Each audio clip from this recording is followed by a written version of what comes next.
Hello అండి, అందరికీ ఏం చేస్తున్నారు? బాగున్నారా? Welcome to our channel. నేను మీ సునీత.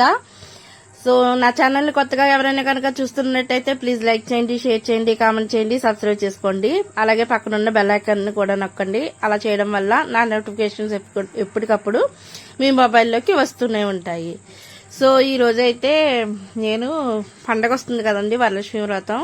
ఈ క్లీనింగ్ మొత్తం ఇల్లు క్లీనింగ్ అది చేసింది చిన్నగా పెట్టానులేండి వీడియో. మొత్తం క్లీనింగ్ చేసింది అయితే పెట్టలేదు. అక్కడి వరకు తీసినవి, తోమినవి కొన్ని పార్ట్స్ చిన్న చిన్న బిట్స్గా అయితే పెట్టాను. సో మీకు కూడా ఒక ఐడియా ఉంటుంది. ఇట్లా అంటే నేను అన్నీ ఒక రోజునే తీయలేదు. వంటగది ఒక రోజు, బెడ్రూమ్ ఒక రోజు, హాల్ ఒక రోజు అట్లా చేసుకున్నాను అనమాట. అన్నీ ఒక రోజు తీసుకుంటే అంత గజిబిజి అయిపోయి ఏదెక్కడ సదరాలో కూడా నాకు తెలీదు. అసలు అంటే తెలియపోవడం కాదు, కొంచెం అట్లా గజిబిజి అయిపోతూ ఉంటుంది కదా. అందుకని ఒక్కో రోజు ఒక్కోటి. ఇగోండి, ఈ సామానం తోమీట ఎప్పుడైతే వర్షం వచ్చింది అనమాట, షెడ్లో నీడను ఆరబెట్టారనమాట. ఇంకా కాసేపు వచ్చిన తర్వాత మళ్ళీ కొంచెం తెరిపించింది. అలాగా నేను ఒక్కొక్క పని నిదానంగా అయితే చేసేసుకున్నాను వరలక్ష్మి వ్రతానికి. ఇది ఫస్ట్ శుక్రవారానికి ముందరే అయిపోయింది. కొంచెం వీడియో పెట్టడం అయితే లేట్ అయింది ఫ్రెండ్స్. సో మీరు కూడా వరలక్ష్మి వ్రతం పనులవి చేసేసుకున్నారా?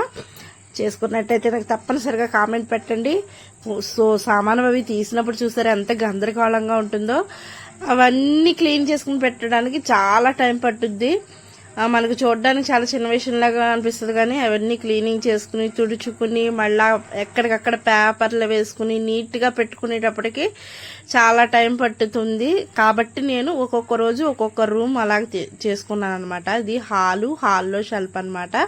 ఇంకా కిచెన్ విషయానికి వచ్చి నాకు కిచెన్ సదురుకోవడం అంటే చాలా ఇష్టం అనమాట. కిచెన్ని నేను ఎక్కువ ఇంపార్టెంట్ ఇస్తాను. కిచెన్ అంటే నేను ఎక్కువ స్పెండ్ చేసేది అక్కడే. కాబట్టి నాకు కిచెన్ నీట్గా అందంగా సదురుకోవడం అంటే చాలా ఇష్టం అనమాట. నేను హోమ్ టూర్ చేయాలనుకుంటున్నాను కానీ అవ్వట్లేదు. సో అది కూడా ఒక్కరోజు తప్పనిసరిగా చేసి పెడతాను. నేనైతే ఇలా సదురుకున్నానండి. ఎక్కడైనా ఏమన్నా ఇంకా మార్చాలంటే తప్పనిసరిగా నాకు సజెషన్ ఇవ్వండి. సో ఇదండి ఇవాళ నేను చేసుకున్న పని అయితే. ఇక్కడ సరుకులు అవి మళ్ళీ కొత్తగా తీసుకొచ్చి వెయ్యాలన్నమాట. అంటే వరలక్ష్మి వ్రతం వస్తుంది కదా, అన్నీ ఒకసారి తెప్పించేయచ్చులే అని చెప్పేసి అలా ఊరుకున్నాను. సో ఈ వీడియో కనుక మీ అందరికీ నచ్చితే తప్పనిసరిగా లైక్ చేయండి, అలాగే షేర్ చేయండి, కామెంట్ చేయండి, అలాగే సబ్స్క్రైబ్ చేసుకోవడం అసలు మర్చిపోవద్దు. Thank you. Keep watching. Bye.